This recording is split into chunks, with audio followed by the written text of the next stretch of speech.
Dear students, in this video we'll discuss how the temperature of a satellite and spacecraft can be controlled and what is the need of thermal control in it. What's the need for thermal control?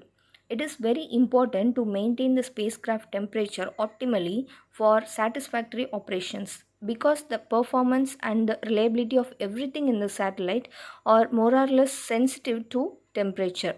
Some devices like valves, thrusters, bearings, and some deployment mechanisms might fail to operate completely if the temperature is too high or too low. Therefore, it is most important that the satellite's equipments should operate in a stable temperature environment.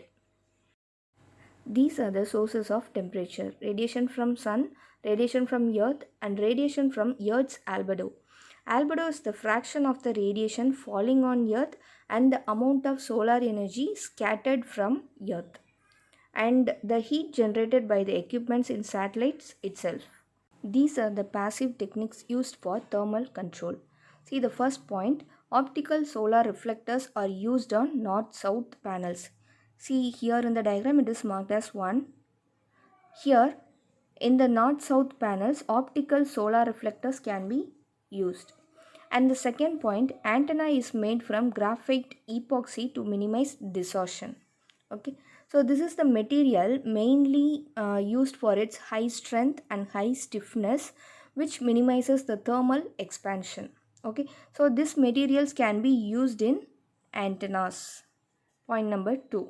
And 3, multi-layer insulation is made on rear side of antenna reflector and tower to minimize thermal gradients. Okay, thermal gradient is the ratio of the temperature difference at 2 points and the distance between those 2 points. This thermal gradient can be reduced by multi-layer insulation in antennas. And the fourth point, the rear surface of solar panels is painted black for high emittance. Here, this portion. Okay, so these portions here and here also. So these portions can be painted black. Okay, so rear means the back side of solar panels.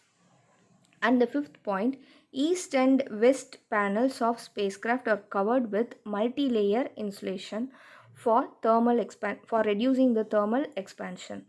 And sixth point, to minimize boom distortion. See, this is the portion which is called as boom.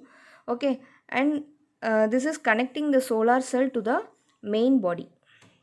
Okay, and to minimize boom distortion, solar array boom is finished with low absorbance high emittance tape on anti-sun sides, the sides which are not focusing the sun. Okay, so these sides should be covered with low absorbance and high emittance tapes. And the second one, low emittance tape on sun side, the sides which are focusing the sun, these sides should be covered with low emittance tape. Okay, so to minimize boom distortion, this remedy can be done. These active methods are used to balance the temperature in satellites.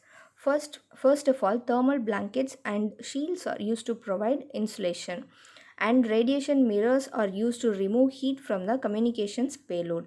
In HS-376 satellite, a mirrored thermal radiator is used. This makes a path for the generated heat to escape into the atmosphere.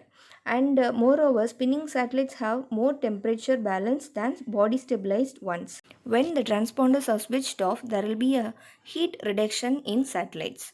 So to avoid a very low temperature, heaters might be switched on after the instructions getting from the ground stations.